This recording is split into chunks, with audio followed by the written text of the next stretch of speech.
आप सभी का वेलकम है हमारे यूट्यूब चैनल इकरा स्टडी गाइडेंस पे। आज के इस सेशन में हम पिछली वीडियो से आगे के पॉइंट्स पर हम डिस्कस करेंगे।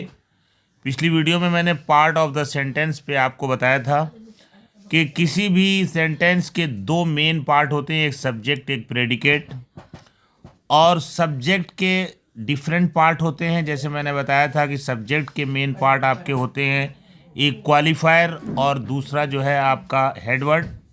फिर क्वालिफायर हमारा जाके दो पार्ट में डिवाइड हो जाता है आगे, एक डिटरमिनर और एक एडजेक्टिव, और फिर हेडवर्ड भी जाकर के दो पार्ट में डिवाइड हो जाता है, एक होता है नाउन और दूसरा होता है एडजेक्टिवल फ्रेज।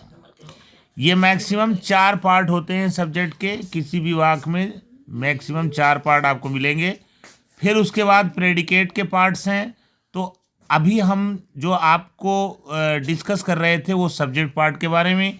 कल हमने सब्जेक्ट के 3 पार्ट की चर्चा की थी। आज हम टेबल नंबर 4 में आपको हम बताएंगे, जो हमारे स्क्रीन पे दिख रहा है, कि सब्जेक्ट के किस तरह से 4 पार्ट होते हैं। और हम एग्जाम्पल समझते हैं। हमारे स्क्रीन पे देखिए एग्जाम्पल शो हो रहा है कि माई यंगर सन इन कानपुर, ठीक है, इज एन इंजीनियर, ये वाक्य है। बच्चों देखिए इसमें जो है माई जो है वो क्या है, डिटरमिनर है, और यंगर इसका क्या है, एडजेक्टिव है। अच्छा, जो नाउन है वो यहाँ पर सन है, और एडजेक्टिवल फ्रेज जो है इन कानपुर है, और फिर हमारा प्रेडिकेट पार्ट यहाँ से शुरू होता है, इज एन इंजीनियर। बच्चों मैंने बताया था कोई भी वाक्य आप पढ़ें तो उसमें सबसे पहले आप ये देख लें कि हमारा वर्ब कहाँ है, और वर्ब से लेकर लास्ट तक के जितने भी शब्द हैं वो प्रेडिकेट फैमिली, प्रेडिकेट परिवार के शब्द होंगे। और वर्ब से पहले जितने भी शब्द आपको मिलते हैं वो सब्जेक्ट के पार्ट होते हैं। तो यहाँ पर वर्ब हमारा इज है, इज एन इंजीनियर, ये तो प्रेडिकेट हो गया, इसकी चर्चा तो अभी हमें करनी नहीं है।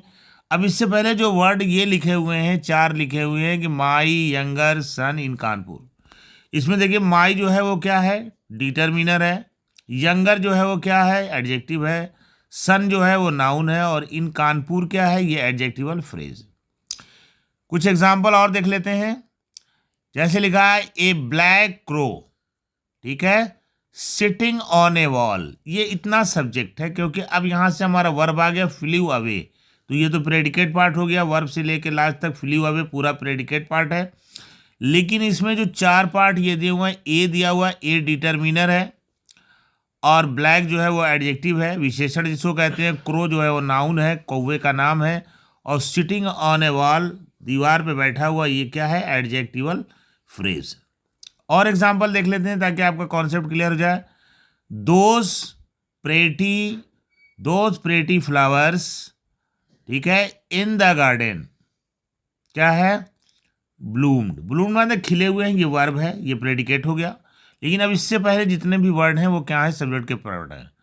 तो उसमें दोस्त जो है वो डिटरमिनर है, आपको मालूम है, जैसे माई, ए, दो, सम, दिस, डैट, ये सब क्या होता है, डिटरमिनर होता है। प्रेटी है, ये क्या है, एडजेक्टिव का है, ये विशेषण है, ये एडजेक्टिव हो गया, और फ्लावर्स नाउन है, और इन द गार्डन ये क्या है, ये एडजेक्टिवल फ्रेज है। तो ये चारों पार्ट इसमें आपको दिया हुआ है, और इसके माध्यम से मैं आपको समझा रहा हूँ कि आप सब्जेक्ट के ज़्यादा से ज़्यादा अगर पार्ट होंगे तो 4 होंगे, उससे ज़्यादा नहीं होंगे। कुछ एग्जाम्पल और देख लेते हैं। जैसे कि डैड लाफ्टी बॉय, ठीक है, विथ ए बॉल, ठीक है, रैन अवे, ठीक है। तो बच्चों डैड जो है वो आपका क्या है, डैड जो है वो डिटरमिनर है। लाफ्टी जो सॉरी लाफ्टी नहीं है, सॉरी नॉटी है। डैड नॉटी बॉय, ठीक है, विथ ए बॉल, क्या है, रैन अवे। तो बच्चों ये आप देख लीजिए कि डैड जो है वो डिटरमिनर है, नॉटी जो है वो एडजेक्टिव है, बॉय नाउन है, और विथ ए बॉल जो है वो एडजेक्टिवल फ्रेज है, ठीक है। और उसके बाद आपका प्रेडिकेट शुरू हो जाता है, रैन अवे, वर्ब से, तो प्रेडिकेट पार्ट है। लास्ट एग्जांपल एक और आप देख लीजिए, द ब्लाइंड मैन। देखिए द इसमें डिटर्मिनर है, ब्लाइंड एडजेक्टिव है। अब मैन क्या है, नाउन है, और विथ ए स्टिक, छड़ी के साथ, ये एडजेक्टिवल फ्रेज है। और is very rich, is verb है, और वहां से आपका वेरी रिच, ये पूरा प्रेडिकेट है। तो ये मैंने बताया कि सब्जेक्ट के मैक्सिमम जो है 4 पार्ट हो सकते हैं, और कोई ज़रूर नहीं है कि हर वाक्य में चारों आ जाए। किसी में 1 पार्ट होगा, किसी में 2 होगा, किसी में 3 होगा, किसी में 4 होगा। इसके अलावा आपको यहाँ ये भी समझना चाहिए कि सब्जेक्ट के रूप में हमें जीरंड भी मिल सकता है। जीरंड हम उस शब्द को कहते हैं जो वर्ब में आईएनजी लगाने से बनता है, लेकिन यहाँ आप ध्यान देंगे कि आईएनजी लगाने से पार्टिसिपल भी बनता है। लेकिन जीरंड जो शब्द होगा उसका हम जब हिंदी करेंगे तो उसका हिंदी ना, ने, नी में आएगा, और वो सब्जेक्ट के रूप में प्रयोग हुआ होगा, तभी उसको हम जीरंड कहेंगे, वरना वो पार्टिसिपल होगा। अब जैसे देखिए smoking, smoking is a bad habit. तो is a bad habit, is verb है, यहां से लेके हैबिट तक ये प्रेडिकेट पार्ट हो गया। और स्मोकिंग क्या है, ये जीरंड है, ये सब्जेक्ट हो गया। उसी तरह से वॉकिंग है, walking is a good for health, ठीक है। तो इज गुड फॉर हेल्थ, ये पूरा प्रेडिकेट है, और वॉकिंग क्या है, सब्जेक्ट। इसी तरह से स्विमिंग है, तो स्विमिंग से शुरू है, swimming is a good exercise, तो स्विमिंग क्या है, सब्जेक्ट हो गया, जीरंड के रूप में है। गैम्बलिंग है, गैम्बलिंग, गैम्बलिंग रूइंस अस, रूइंस माने बर्बाद करता है, अस माने हम सबको, तो गैम्बलिंग क्या है, सब्जेक्ट है। रीडिंग, ये भी जीरंड है और ये सब्जेक्ट है, रीडिंग मेक्स अस परफेक्ट, ठीक है। तो ये हमारा जो है सब्जेक्ट जीरंड के रूप में भी हो सकता है, और हमारा सब्जेक्ट इन्फिनेटिव के रूप में भी आ सकता है। जैसे एक वाक्य ले लीजिए कि टू स्मोक, टू स्मोक। बच्चों इन्फिनेटिव हम उस शब्द समूह को कहते हैं जो वर्ब के फर्स्ट फॉर्म के पहले टू लगाया जाता है। ध्यान दीजिएगा, वर्ब के फर्स्ट फॉर्म के पहले टू लगाते हैं तो हमारा इन्फिनेटिव बनता है। इसका अर्थ ने के लिए में आता है, के लिए में आता है। जैसे टू स्मोक, सिगरेट के लिए, टू स्मोक मतलब टू स्मोक सिगरेट पीना, सिगरेट पीना। इज हार्मफुल मतलब हानिकारक है, तो ये टू स्मोक यहाँ पर सब्जेक्ट है। टू एरर यानी गलती करना क्या है, is, to error is human, यानी मनुष्य जो है वो गलती करता है, ये कहने का मतलब इनके है। आगे देखिए,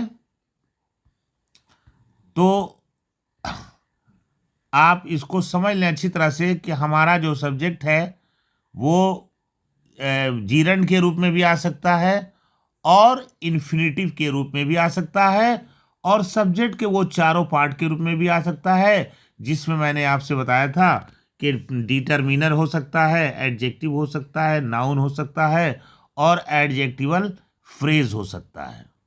इन्फिनेटिव का 2 एग्जाम्पल और देख लिए। टू स्लीप, टू स्लीप माने होता है सोना, टू स्लीप इज इसेंशियल। तो इज एसेंशियल क्या है, चूंकि इज प्रेडिकेट पार्ट है तो ये तो प्रेडिकेट हो गया, लेकिन टू स्लीप क्या है, सब्जेक्ट पार्ट है। इसी तरह से टू वर्क, टू वर्क मतलब काम करना, क्या है, इज आवर ड्यूटी, तो टू वर्क क्या है, सब्जेक्ट हो गया। अब इसके अलावा थोड़ा सब्जेक्ट पार्ट में एक चीज़ और रह गई कि कहीं कहीं इट और देयर का भी प्रयोग होता है, और वही पूरा सब्जेक्ट होता है। जैसे वाक्य आपका आ जाए कि इट इज वेरी डार्क, तो इज वेरी डार्क प्रेडिकेट हो गया क्योंकि वर्ब से शुरू है, और इट क्या है, सब्जेक्ट है। फिर देखिए, it was a beautiful scene. अब was a beautiful scene, was से शुरू है वर्ब से, तो ये प्रेडिकेट हो गया, और इट क्या है, सब्जेक्ट हो गया। फिर इसके बाद आ सकता है कि it is a fine weather, ये बहुत अच्छा है मौसम है, तो इस से है, तो ये क्या हो गया, प्रेडिकेट पार्ट, और इट जो है सब्जेक्ट। कहीं कहीं देयर से भी वाक्य मिलेगा आपको, देयर सब्जेक्ट होगा। There was a good king, यानी बहुत अच्छा राजा था, तो was a good king predicate है, और देयर क्या सब्जेक्ट है। उसके बाद से फिर जो है, there are 2 doors in this room, इस रूम में 2 कमरे, तो आर से शुरू है, ये प्रेडिकेट हो गया, और देयर क्या सब्जेक्ट हो गया। तो बच्चों आप इस चीज़ को समझें कि हमारा जो सब्जेक्ट है वो सब्जेक्ट पार्ट है वो मिनिमम 4 भाग में हो सकता है और अकेला भी हो सकता है, जीरंड के रूप में, इन्फिनिटिव के रूप में और इट और देयर के रूप में। और इसके बाद अब बच जाता है प्रेडिकेट पार्ट। तो बच्चों अगली वीडियो में हम प्रेडिकेट पार्ट पे हम लोग चर्चा करेंगे और आज की वीडियो हम यहीं पे एंड करते हैं। तो बच्चों आपको वीडियो अच्छी लगी हो तो इसको शेयर कीजिए, सब्सक्राइब कीजिए और इसको जो लाइक कीजिए। Thank you so much for watching.